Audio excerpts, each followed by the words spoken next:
بسم اللہ الرحمن الرحیم۔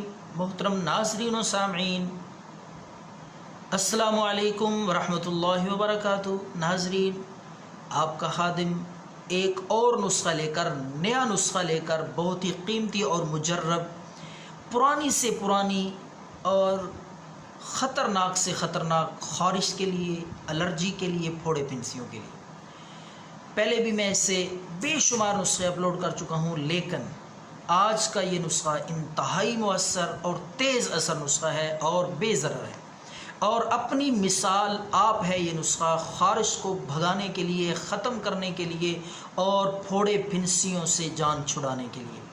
خون صاف ہوگا اور اس سے الرجی، خارش کا انشاءاللہ نام و نشان نہیں رہے گا۔ تو آپ نے 3 چیزیں لینی ہے۔ تیزی کے ساتھ میں اس لیے بتا رہا ہوں، آپ کا وقت ضائع نہ ہو، مختصر ویڈیو بنے اور فائدہ آپ کو زیادہ ہو۔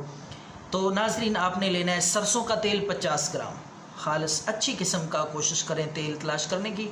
تو آپ نے سرسوں کا تیل 50 گرام لے کر اس میں دوسری چیز جو شامل کرنی ہے وہ ہے ڈیٹول۔ ڈیٹول کی چھوٹی شیشی لے لیں، چھوٹی بوتل لے لیں اچھی قسم کا ڈیٹول، وہ 50 گرام سرسوں کے تیل میں ڈال کے اچھی طرح حل کریں۔ ایک چیز اور باقی رہ گئی ہے، وہ بھی میں آپ کو بتاؤں گا، آخر تک ویڈیو کو دیکھیں اور صحیح طریقے سے برائے مہربانی سمجھ لیں، تاکہ کمنٹس میں بعد میں آپ کو پوچھنے کی ضرورت نہ رہے۔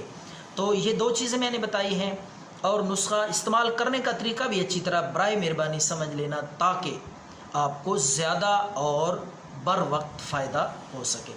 تو جب آپ نے سرسوں کے تیل میں ڈیٹول کی چھوٹی شیشی، چھوٹی بوتل آپ نے ملانی ہے، مکس کرنی ہے۔ اس کے بعد آپ نے 1 چمچ پھٹکڑی کا سفوف بنا لیں، اس کو پیس لیں، کیونکہ وہ ایک روڑی کی شکل میں ہوتی ہے۔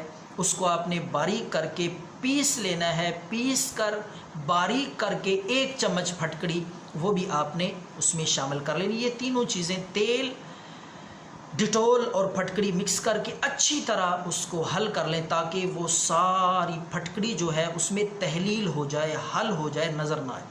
تو اس کو اچھی طرح ہلائیں۔ بوتل کو مکس کرنے کے بعد آپ رات کو سونے سے پہلے یہ جس جگہ پہ خارش ہو، الرجی ہو، خشک خارش ہو، لگا لیں رات کو، اور صبح اٹھ کے نہا لیں۔ انشاءاللہ 2 یا 3 دن میں خارش کا مکمل خاتمہ ہو جائے گا۔ خشک خارش ہو، نازک اعضاء پہ، مخصوص جگہوں پہ، ٹانگوں پہ، جس جگہ پہ بھی خارش ہوگی، انشاءاللہ نام و نشان نہیں رہے گا۔ دعاؤں میں یاد رکھیں۔ اللہ حافظ۔